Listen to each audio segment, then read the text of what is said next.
Добар ден, почитувани. Ова е најновата Телма амбуланта. Петочното издание го реализираме во соработка со приватната клиничка болница Жан Митрев.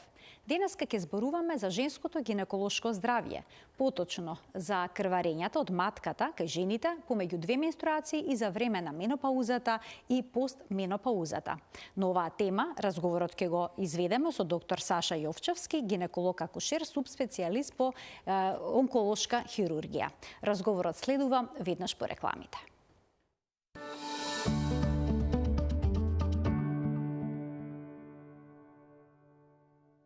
Вие следите уште една нова Телма амбуланта реализирана во соработка со клиничката болница Жан Митрев. Денеска зборуваме за крварењата од матката кај жената помеѓу две менструации или за време на перименопаузата, менопаузата и постменопаузата. На оваа тема денеска ќе проговориме со доктор Саша Јовчевски, гинеколог акушер, субспецијалист по хируршка онкологија. Да, оперативна гинеколошка онкологија. Да, хируршка. Докторе, добре ни дојдовте во студиото на Телма. Да. Кај жените за време на репродуктивниот период понекогаш се јавуваат крварења помеѓу две менструации. Да. За што обично станува збор? Обично станува збор за една природна појава кај 5% од женска популација, каде што као резултат на намалување на естрогени, као резултат на овулација во средина на циклус, кога прска тој доминантен фоликул кај жена, се намалуваат естрогени, се намалуваат хормоните што го поддржуваат развојот на ендометриум и на тој начин со повлекување, со паѓање на нивото на естрогенот се јавуваат овие spot bleeding, значи точкасти крварења, да, кои што може да бидат различни по интензитет, обично се со минимален интензитет и варираат и во боја, од лесно розева боја до темно, така да. Во принцип тоа е природна категорија, кај најголем процент на случаи од женска популација. Значи најчесто се безопасни причините? Најчесто се безопасни, да. Тоа е као резултат на прскање на фоликул, односно на овулација. Но може ли да стои нешто друго во позадина, доколку крварењето е точкасто? Секако може да стои. Тоа во средина на циклус обично може да биде поддржано и од медикаменти, односно доколку пациентката прима антикоагулантна терапија. Исто така доколку прима орални хормонски контрацептиви и дозата не е регулирана. Обично и во тие случаи се јавува како и резултат на други состојби, но тие веќе не се точкасти крварења, него тие се предизвикани од интеркурс, значи приликом однос се случуваат или као зголемено. Тоа е веќе сосема друга работа. А какви крварења може да се јават за време на сексуалниот однос или пак ако се последица на некаква инфекција? За време на инфекција може да се јават крварења од доколку постои воспаление на грлото на матката, односно доколку постои некој полип во цервикалниот канал, односно на вагиналниот дел на грлото на матката и као резултат на таа прокрвеност од инфектот, односно од морфолошката структура полип, присутна што е на грлото на матката, постои реална можност да се појават приликом тие се така наречени контактни крварења, приликом сексуални односи. Да. Кај жените во репродуктивниот период постои ли можност крварењата да бидат резултат на овулацијата? Крварењата као резултат на овулацијата, ви споменав на почетокот, тие се случуваат во средина на циклус кај 5% од женска популација и тие се као резултат на тоа опаѓање на естрогени. Со оглед на тоа дека женскиот репродуктивен систем функционира така да во баланс е естрогени и прогестерон од самиот почеток, односно од формирање на тој созревање на тој гонадостат и појава на прва менструација, односно менарха, до последна менструација, односно постменопауза. Значи цел тој временски период женскиот репродуктивен тракт функционира као клацкалка измеѓу естроген и прогестерон. Овулацијата е таа средина на циклус што работи да тие два хормони бидат во меѓусебна рамнотежа. Сега во моментот кога тој доминантен фоликул, нели на почетокот имаме жена, за разлика од маж, се раѓа со одреден број на јајце клетки. И тие со тек на време секој циклус созреваат до појава на овулација и тоа е таа едната од двете функции на јајник, односно тоа е репродуктивна функција. Таа е со цел на стекнување на потомство, значи прокреација на човечка цивилизација. Сега тие два хормони треба да бидат во баланс. Во меѓувреме, од почеток на циклус настанува разраснување на тие на повеќе фоликули, од кои што еден станува доминантен, во средина на циклус настанува прскање на еден на тој фоликул, намалување на нивото на естрогени нагло и појава, некојаш може да се случи кај 5% популација, ви кажа, појава на точкастото крварење, кој што всушност означува почеток на плодноста кај жената? Точно. Значи во тој период жената би можела да забремени. Да, и обично тоа трае ден до два. Да. Тие се тие бенигни крварења и знак за овулација. А дали може раната бременост пак да биде проследена исто со вакво едно точкасто крварење или пак крварење во рамки на секретот? Може да биде рана бременост. Обично тие крварења при рана бременост се исто така точкасти и тоа се како резултат на имплантација на ембрионот односно вгнездување на ембрионот во празнината на матката, во ендометриумот на матката и тие се тие точкасти крварења во средина. Значи не се невообичаени? Не се невообичаени воопшто. И тие се јавуваат? Кај рана бременост се јавуваат, се случуваат. А во време на репродуктивниот период кај жената, што се почести? Дали се миомите или пак полипите? Видите вака, значи и едната и другата категорија се генетски детерминирани, се генетски одредени. Има одредена популација, прво председа миомите, фибромиоми, тоа е генетска детерминирана работа и обично се случува во рамки на одредени семејства. Пример, ако имала мајката миоми, постои голема веројатност и ќерката да има миом и тие се во цело време на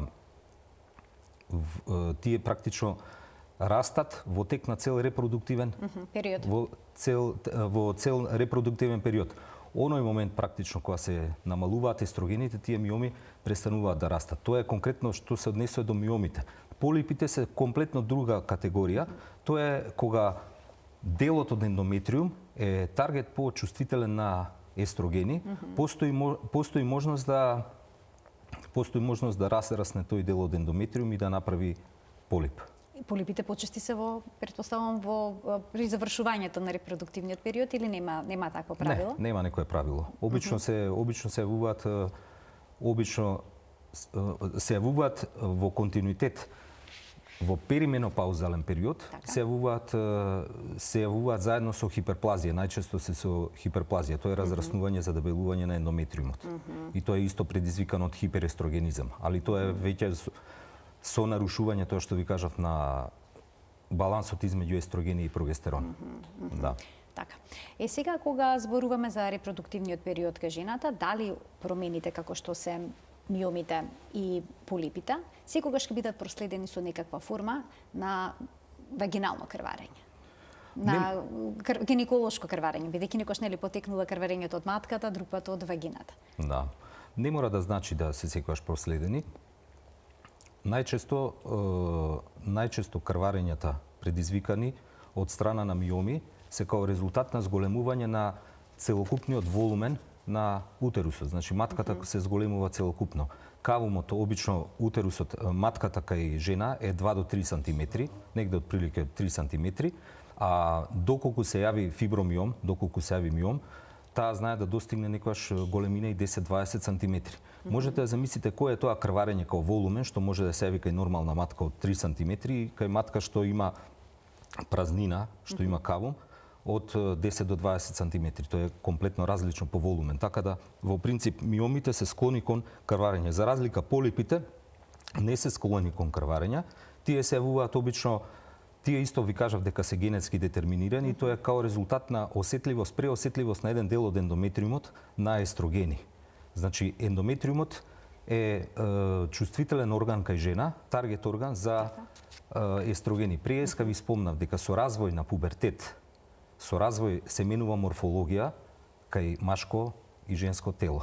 Едно од тие работи, едно од тие органи, као резултат на присуство и појава на естрогени во пубертет е и ендометриумот на матката, поред дојки и поред морфологија на тело. Тоа е еден слој во матката, внатрешно, така? Тоа е внатрешниот слој на матката, што е прилично чувствителен на тие естрогени. И тие се со цел еволутивно создадени, со цел да ние имаме прокреација, со цел да ние имаме потомство. Тука во тој ендометриум се вгнездува оплодена јајцеклетка и понатаму што продолжува со развој као ембриони као плод. Тоа е тој слој всушност што секој месец се изфрла, да. За време на менструалното крварење. Точно така и практично менструација по дефиниција би требало да представува изфрлање на ова, како се вика, на неоплодена јајцеклетка. Ме разбирате? Така, и сега во репродуктивниот период како жената да процени дали тоа крварење што се јавило помеѓу менструацијата е некој проблематично или пак можеби менструацијата дошла порано?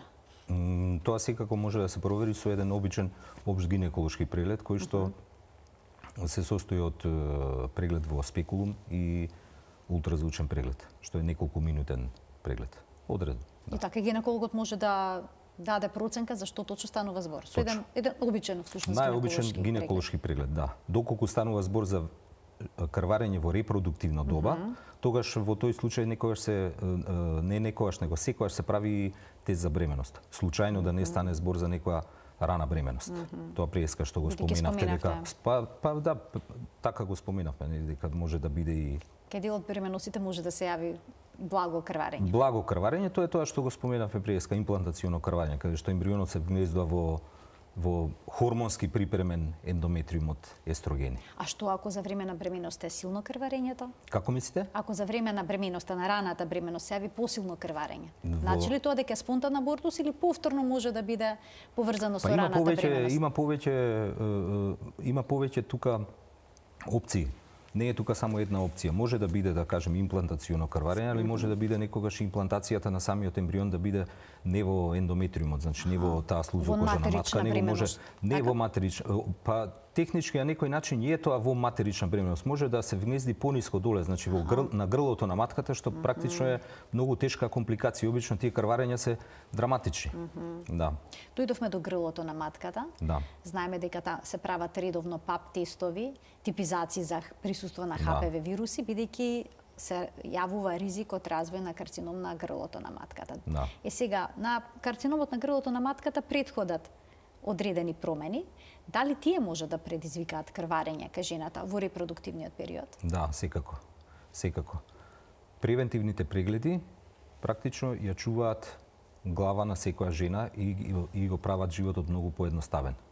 Значи, неколку десетина минути преглед редовно на годишно ниво на секоја една пациентка може да ја го поедностави животот. Зошто? Од проста причина што споменавте, има ХПВ инфекции од предизвикани од хуман папилома вирус, што одредени соеви се високо ризични и што се одговорни за појава на карцином на грло на матка. Тоа е една страна, а втора страна, као што споменавте, постои реална можност и од да биде као резултат на хронични инфекции на грло на матка и тогаш да се јават исто така тие крварења. Значи има навистина бројни причини кои што може да доведат. Тоа е цел спектар конкретно. Само што за среќа тоа може да се спакува по фолдери, значи и да се има алгоритми на справување со овие состојби, но за тоа е потребна редовна посета на гинеколог. Да. По завршувањето на репродуктивниот период кај жената, всушност на залезот на репродуктивниот период кај жената се јавува перименопаузата. Да. И сега за време на перименопаузата жените се жалат на нередовни циклуси. Те се јавуваат почесто од вообичаено. Крварењата знаат да бидат обилни. Никогаш не можат ни да запрат. Што стои во позадина? Во позадина стои нарушување на балансот измеѓу естрогени и прогестерон.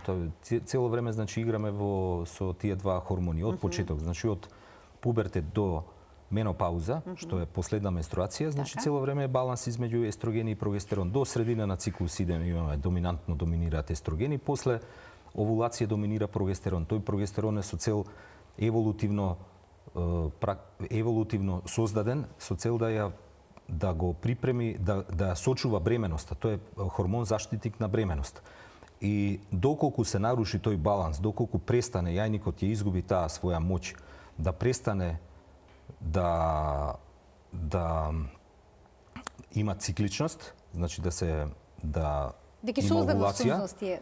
Па технички гледано со овулацијата настанува опција за продукција на прогестерон. Оној момент кога ќе престане цикличноста на јајникот измеѓу естрогени и прогестерони, измеѓу естрогени и прогестерон се јавуваат тие крварења. Значи тоа се дисфункционални крварења. Тие обично се случуваат во перименопаузална доба. Споменавте дисфункционално крварење. Да. Како изгледа тоа? Како се може да се манифестира? Тоа крварење се случува обично после одреден период на аменореја, значи отсуство на менструација. И тоа се манифестира со нередовен циклус. Значи нередовните менструални крварења обично оставаат простор да помислиме дека тоа станува збор за дисфункционално крварење. А суштина во позадина на проблемот е отсуство на рамнотежа измеѓу естрогени и прогестерон. Ова представува голем проблем кај жените што се во менопауза. Да. Особено ако крварењата се обилни и долготрајни, се намалува хемоглобинот во крвта, се соочуваат со анемија. Кој е решението? Решението е да се направи диагностика за каков тип на крварење станува збор. Тоа е на прво место. Да се види дали случајно станува збор за дисфункционално крварење кое може да биде купирано со хормон заместителна терапија, односно со хормонска терапија, односно хормон заместителна во зависност од добата. И втора работа е да се исклучат сите потенцијални неоплазми во тој момент. Да. Може некој полип, да речеме, да предизвика вакво масивно крварење? Обично полипите не даваат масивно крварење, обично даваат хиперплазијата, значи разраснувањето на таа слузокожана матка, као резултат на овој дисбаланс измеѓу два хормона, доведува до појава на масовно крварење. Обично на тоа претходи позади секое масовно крварење, кога ќе се зене анамнеза, кога во разговор со пациентката, ние сваќаме у принцип дека пациентката претходно 2 до 3 месеци отсуствувала менструација, одеднаш ќе се случи да добие после 2-3 месеца. Најчесто е тоа. Најчесто тоа е одговор на дисфункционалното крварење. И потоа организмот претпоставам дека се обидува се да изфрли од матката. Се изфрла, да, и тие крварења се обично пообилни и по волумен и по број на денови. Да, но тоа зависи, секогаш се манифестира, кај секоја пациентка се манифестира различно. Ќе ги вклучиме и гледачите. Почитувани од овој момент, емисијата е контактна, слободно можете да се јавите во програма, да поставите прашање кое што е поврзано со крварењата што се јавуваат кај жените во периодот што е репродуктивен, но и менопаузата, постменопаузата. Ги очекуваме вашите прашања. Докторе, споменав менопауза, постменопауза, туку ми перименопауза. Можете ли да ни објасните кога точно започува менопаузата? Што е тоа точно менопауза? Менопауза е последна менструација, по дефиниција. Тоа е последна менструација што се поставува. Дефиницијата за менопауза се поставува ретроградно. Тоа е отсуство на менструација повеќе од 1 година. Значи не можеме Една година по последната менструација. Една година по последната менструација. Добра. Ние можеме да кажеме дека последната менструација пред година дена била менопауза. Да. Значи последната менструација мора да поминат 12 месеци. 12 месеци. Од тогаш. Да. А постменопаузата? Постменопауза е состојба што се јавува кај пациентката, постменопауза и сениум, тоа е состојба што се јавува кај пациентката после последната менструација. Да. И разликата измеѓу постменопауза и сениум е, на почетокот споменавме дека јајникот има две функции. Едната функција е репродуктивна, што се манифестира со менструација со циклус. Втората функција е ендокринолошка функција. Тоа е тоа што учествува во морфолошка промена на морфолошка структура, односно дефинирање на пол. Сега разликата измеѓу во постменопауза, добата после менопауза, прво откажува репродуктивниот дел од јајникот. Значи тоа е таа оваријална резерва, да не може пациентката да има прокреација, да стане родител. Да забремени спонтано. А сениум е добата која јајникот ќе пресуши и хормонски. Значи која воопшто нема да создава ни естрогени. И тоа е момент на сениум. И тогаш се јавуваат, значи во тие две добици има посебни состојби што се карактеристични. Дали тоа значи дека во менопаузата и постменопаузата може или не може да се јави повеќе менструално крварење? Како мислите? Дали во овој период може да се врати менструацијата? Менструално крварење. Најчесто не се враќа. Тоа може да се направи проба хормонска проба, да се дадат на пример прогестагени, да се дадат одреден временски период 5 до 10 дена, да се види ако циклусот... Но спонтано не би можело да се врати. Спонтано не би можело. Бидејќи некога жените ќе помислат кога ќе забележат крварење дека може би сепак е менструално крварење. Не, обично тоа се јавува како резултат на таа хиперплазија. Исто така ја споменав преска, тоа е задебелување на ендометриумот што се јавува како резултат на тој дисбаланс измеѓу естрогени и прогестерон. Значи цело време станува збор сите овие крварења, дисфункционални крварења, дали станува збор конкретно за доба на пубертет, на созревање на тој гонадостат, дали станува збор за репродуктивна доба и кај жени што имаат стреси и ред други работи кај што се нарушува цикличноста на и рамнотежата измеѓу естроген и прогестерон, или па исцрпување на јајникот, пак цело време во континуитет сите овие крварења се као резултат на намален, односно нарушување на баланс измеѓу естрогени и прогестерон. Да. Женските хормони. Женските хормони, тоа е тоа. Да. Ајде да го слушаме првото прашање од гледачот во денешната емисија. Добар ден. Се исклучил гледачот. Добро, продолжуваме понатаму. Ми дадо знак да уште еден гледач има. Добар ден. Добар ден за следниот гледач во денешната емисија.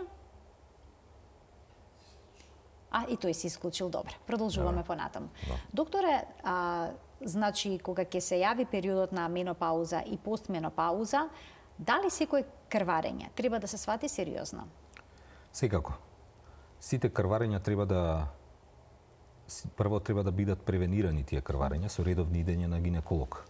Но доколку состојбата кај пациентката е уредна, имаме уредни контроли гинеколошки превентивни, во тој случај станува збор за состојба што бара итна посета на гинеколог. Во тој случај, доколку превентивните прегледи биле во ред, постои голема можност да тоа крварење биде само дисфункционално крварење. И тогаш третманот е најчесто хормонски.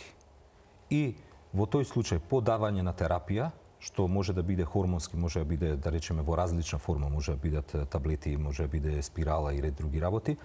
После извесен временски период пациентката повторно доаѓа на контрола и гледаме дали као резултат на таа хормонска терапија тоа крварење го исчезнало, се намалило или продолжило со ист интензитет. И понатаму пак станува збор за алгоритми на решавање на овие состојби.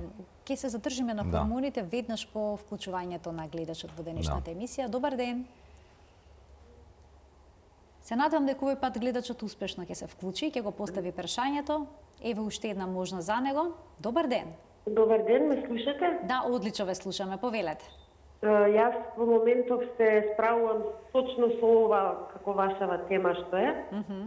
И не се јавам во врска со темата. Добро, сакам само да го поздравам овој прекрасен човек. Така. Благодарение на доктор Сашо, сега баш си ги враќам спомените пред 24 години, јас лежев на патологија. Благодарение на него јас сум мајка.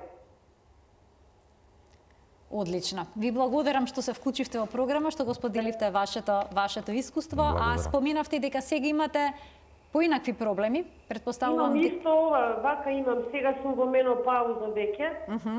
И точно вака, крварење, ова, она, баш сега без на гинеколог. Така? Прие веќе почнувам со терапија и случајно и темава ми се погоди, ама ми текна на докторот, морам да го поздравам да е здрав. Моравте да се јавите, да му посакате се најубаво. Ви благодарам за вклучувањето во програма. Ала, пријатно. Докторе, еве гледачката спомена дека се дава терапија кога се јавуваат проблеми со крварења и вие објаснивте дека хормонската терапија е изборна во оваква ситуација, но жените често пати се плашат да земат хормони, бидејќи пак тие го зголемуваат ризикот исто така од одредени болести, малигни, но и од тромбоза. Па како проценувате кај која пациентка треба да се дадат, кај која не треба? Видите вака, значи хормонзаместителна терапија не се, мислам, таа без дискусија треба да се даде, зашто употребата нејзина да ги ставиме работите на вага. Употребата е многу го подобрува здравјето на жената. Има поголем бенефит. Поголем бенефит. Од ризик. Без дискусија. Кај одреден дел од жени, значи тоа е негде околу 5 промили негде, се јавува појава на, може да се случи, да има појава на карцином на дојка. Ама пак кај тоа е пак кај одредена популациона група. Значи станува збор за многу мал 5 промили, 5 промила. Значи сепак тоа не се орбит бомбони па да можеме да ги употребуваме, него треба испитувања да се направат. Како што да се направи мамографија, да се направат тумор маркери и исто така да се направи и испитување на згрушување на крв. Така да во принцип доколку не постои ризик фактор, вредноста на употреба на хормон заместителна терапија е многу поголема него да не се употребува. И на пример на крајот од денот во Македонија сите се скептици за тие хормони, така и за хормон заместителна терапија. Кога ќе земеме на пример некоја жена што била висока 1,70 м, кога ќе видиме на 75 години таа висока 1,60 м, е кандидат за мењање кукови, остеопороза, намалила висина и ред други ствари, а во Германија пијат хормон заместителна терапија и реализира 5-ти брак. Да објасниме што е тоа хормон заместителна терапија? Тоа е заменска терапија? Тоа е хормон заменска терапија, да. Хормон заменска терапија. Се земат тие хормони што недостасуваат во тој период? Се земаат точно, да. Тие се земаат значи во постменопаузална доба, значи се земаат и во перименопаузална доба, значи тоа е делот од живот што е околу последната менструација, како и се земаат по завршување на менструација, но нормално со претходни испитувања. Се прави мамографија, се прави ултразвучен преглед и ред други крвни анализи, состојба на хепар, еден општ лабораториски преглед со згрушување на крв. Доколку не постои ризик фактор, тогаш се става пациентката на хормон заместителна терапија. Во зависност од периодот кога е дојде на преглед. Ако е перименопаузално, ако се овие дисфункционални крварења, тогаш се додава, да кажеме, тип на препарат комбиниран, естроген, прогестерон препарат. Доколку се дојде пациентката менопаузално, значи после менопаузалната и нивото на низини хормони се ниски, тогаш се дава само естроген. Колку време по последната менструација може да се даде хормонска терапија кај жената доколку се јават вакви проблеми со крварењата? Веднаш. Значи, нема граница? Па нема граница во принцип до 65 години глата може да се иде со хормон заместителна терапија. И тоа ќе го подобри драматично здравјето? Драматично ќе подобри. Па како да не? Например, таа хормон заместителна терапија во перименопаузална ќе ги намали оние жештини, ноќни станувања, потења, промена во расположение, целокупен арсенал на... А во постменопауза ќе промени технички остеомускуларниот апарат на жената. Значи, мускуларната маса не иде толку во катаболизам, остеодензиметријата е подобра кај жени што употребуваат хормон заместителна терапија. Сакам да кажам. Да. А што е со оние спирали кои што исто така содржат хормони? За какви проблеми се решени? Тоа се прогестеронски спирали што се ставаат во перименопаузален период. Добро. Тоа се спирали... има крварења кај жената или? Да, кога жената има крварења и тие се прогестеронски спирали, тоа се интраутерин девајсна направа што се става во матка, ослободува скоро 1 микрограм на час прогестерон и тоа е со цел да пак се враќаме цело време игра на естроген и прогестерон, мачка Том Джери, не? Значи ставаме хормон активна спирала и таа ослободува 1 микрограм на час прогестерон. И тоа е со цел да воведе една рамнотежа локална, тоа е нивото на ставање на спирала и ослободување на прогестерон е као да мачкаме крема на некоја со активна супстанца. Во принцип тоа е тоа. Со локално дејство, нема системско дејство, нема опасност од појава на промена на цртешна дојка или такви работи, не. Бидејќи делува локално? Локално делува, да. Пред да ги вклучиме гледачите, само да прашам, дали самата спирала може да предизвика пак крварења? Самата спирала не би требало да предизвика крварење. Доколку не постои суверена метода за ништо, као и во хирургија. Постои само една добра селекција, паметна, оптимална селекција, значи, како да ви кажам, значи, као што постои халина по мерка, постои хормонска терапија по мерка. Индивидуален мора да биде пристапот. Тоа Шнајдер треба дефинитивно, да. Тоа е тоа. Ќе ги вклучиме гледачите со нивните прашања. Добар ден. Здраво, повелете, во програма сте. До емисијата и моето прашање, например, се работи за млада особа, 38 години и преопилни крварења, а е доста слаба, 45 килограми. Ме интересира дали има некаква опасност и треба да се земат некои витамини за намалување на крварењето. Така, ви благодарам за вклучувањето во програма. Повелете, докторе. Ова е многу интересно прашање. Не го опфативме до сега. Многу интересно прашање. Обично, за да жена менструира, треба да има 20 до 25% масно ткиво. Значи тежината, телесната тежина е многу важна. Body mass index, да, точно. Значи телесна тежина. Треба негде да има 20-25% масно ткиво у себе. За да жена биде циклична.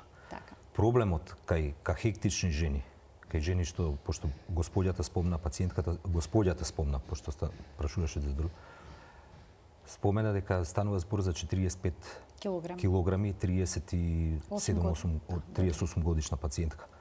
Тука постои реална можност да отсуството на масно ткиво доведе до отсуство на цикличност на менструации. Тоа нешто што се случувало во Втора светска војна по овие концентрациони логори. Значи, оние гладувања доведуваат до отсуство на цикличност и као резултат на тоа се јавуваат тие нередовни и обилни менструации, што дополнително влошуваат состојбата.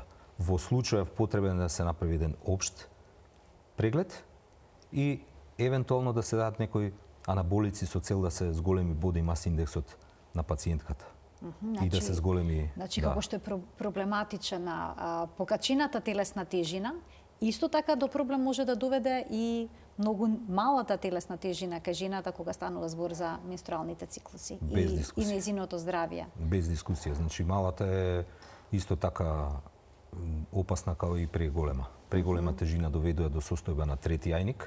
Значи, масното ткиво е јајник само по себе, прави периферна конверзија на одреден тип на естрогени и пациентки што се обесни, значи што имаат зголемена телесна тежина, исто така се склони кон нередовни крварења, као и пациенти што се кахектични и што имаат низок body mass индекс. Да. А што е со жените кои што имаат полицистични јајници? Какви се крварењата кај нив? Полицистични овариуми тоа е еден синдром што за жал на овие наши простори малку е преценет. Значи тоа е еден синдром со кој што тоа се карактеристични имаат тие пациенти имаат карактеристична физиономија и обично кај нас кога има нередовен циклус, отсуство на неколку менструации и кога ќе направат ултразвучен преглед и видат на оваријална резерва и прогласуваат за полицистични овариуми, односно полицистичен овариум синдром. Тој не е толку чест. Тоа е поредок, тоа е синдром, сепак станува синдром. Така. Тоа е карактеристика, да. Значи тие се јајници што се као замрзнати. Тие се одозгоре имаат као да имаат порцеланска обвивка. Значи интраоперативно, знам пошто сум оперативен гинеколог, кога ќе направиме дијагностичка лапароскопија имаат као порцеланска обвивка јајниците.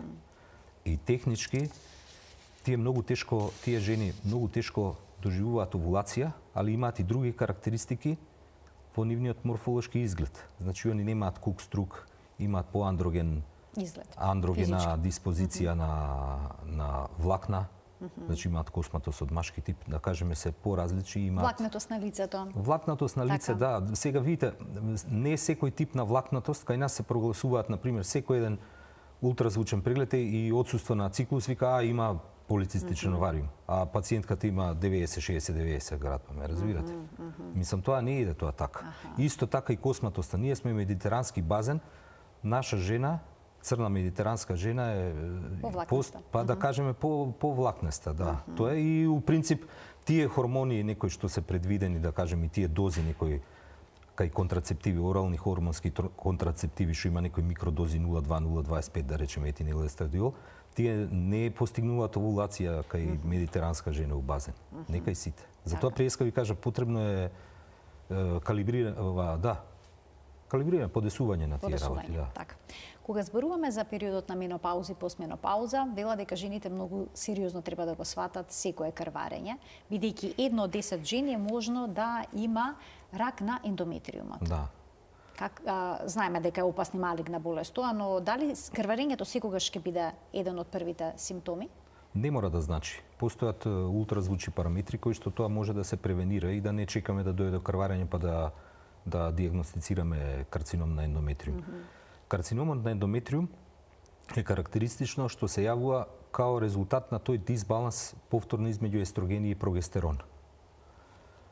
Карциномот на ендометриум е почест кај пациентки со зголемена телесна тежина, као поради тоа што масното ткиво преска ви кажав дека имитира трети јајник.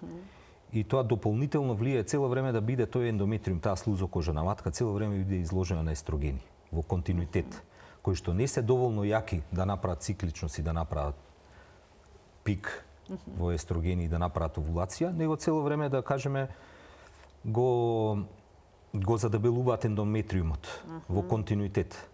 А при тоа не прават пик и цикличност да дојде до лачење на прогестерон и изфрлање на тој ендометриум, него во континуитет. Кај нив отсаствува крварење, цело време на ниво на естрогени повисоко од нормала, ама не доволно високо за да предизвика овулација, и кај одреден дел од тие пациентки, као резултат на тој хиперестрогенизам, се јавува таа хиперплазија, што има поише типови, има бенигна, бла. Тоа хиперплазија во постменопауза, перименопауза, тоа се смета, еден дел од таа хиперплазија се смета као преканцероза за појава на рак на ендометриум. Значи на гинеколошки преглед, ако се забележи задебелување на тој слој на ендометриумот кај жена во менопауза, потребно е веднаш да се направат дополнителни испитувања. Дефинитивно, тоа е базично, тоа задебелување. Задебелувањето, значи, тоа е квантитативно само задебелување. Има и одредени квалитативни параметри, но не би идел во таа насока.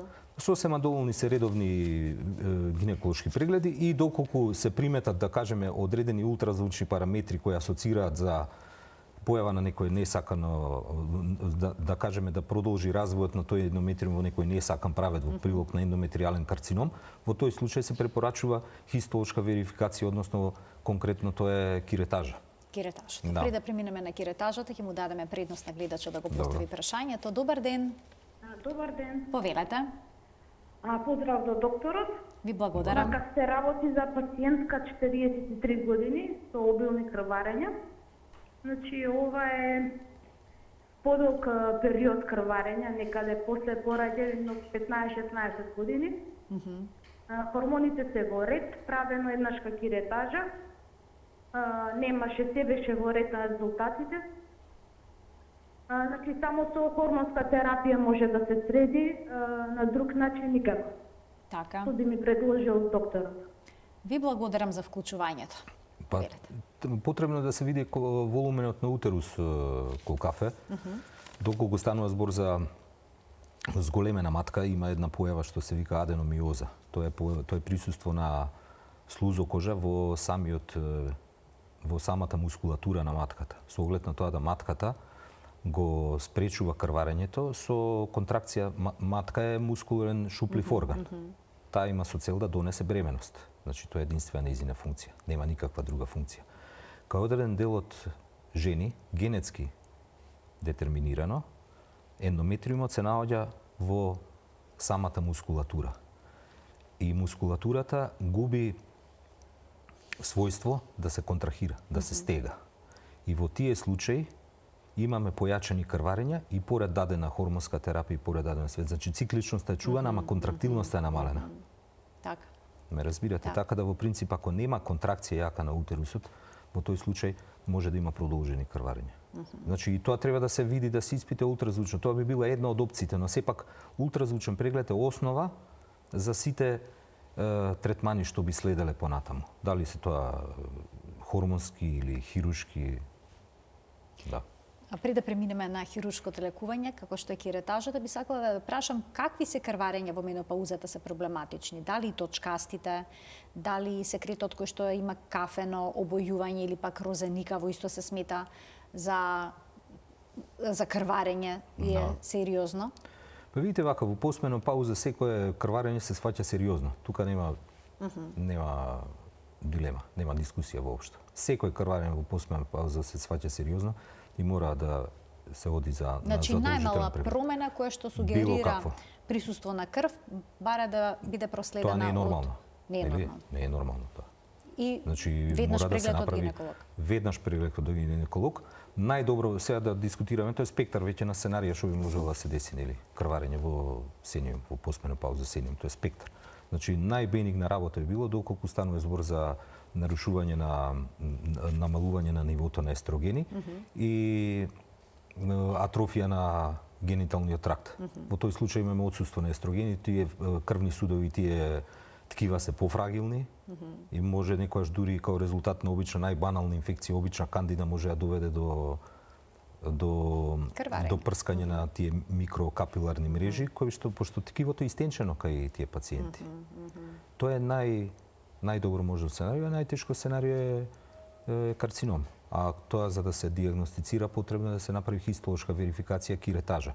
Така да во принцип се појави или било какво крварење во постменопауза. Значи после последната менструација, односно сениум, обавезно се иде на гинеколог и се исклучуваат. По пат на исклучување тоа.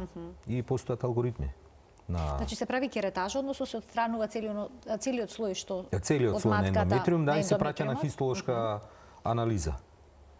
И хистолозите потоа кажуваат за кој тип, да речеме, некојаш може да кажат дека имаме као резултат на атрофија. Некојаш има да кажеме и лажна ултразвучна слика дека има хиперплазија, ќе излезе, ние мислиме дека има хиперплазија, тоа ќе добиеме на киретажа, ќе добиеме атрофија. Така да во принцип хистолошки се потврдува, односно исклучува дали станува збор за малигна неоплазма. Но секое крварење во постменопауза, перименопауза, постменопауза треба да се свати сериозно, као потенцијална закана за неоплазма. Малигна. Жените што имале во репродуктивниот период проблеми со миомите, ќе се ослободат од таа мака во постменопаузата? Без дискусија. А миомите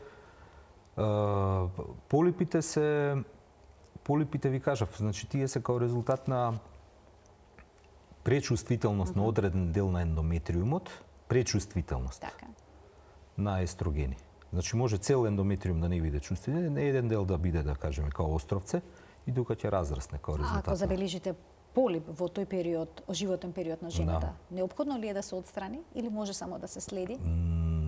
Според мене, неопходно да се отстрани. Со цел не е од друга причина, него да се направи хистолошка верификација.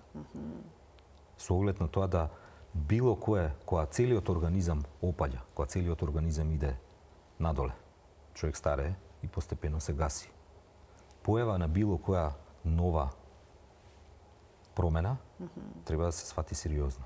И во тој случај мој совет е дека треба полип конкретно е релативно едноставен начин на отстранување. Тоа се прави хистероскопски, се влага со камера, една тубуларна, цевчеста камера, 8,5 милиметри отприлike се влага со камера и се отстранува полипот.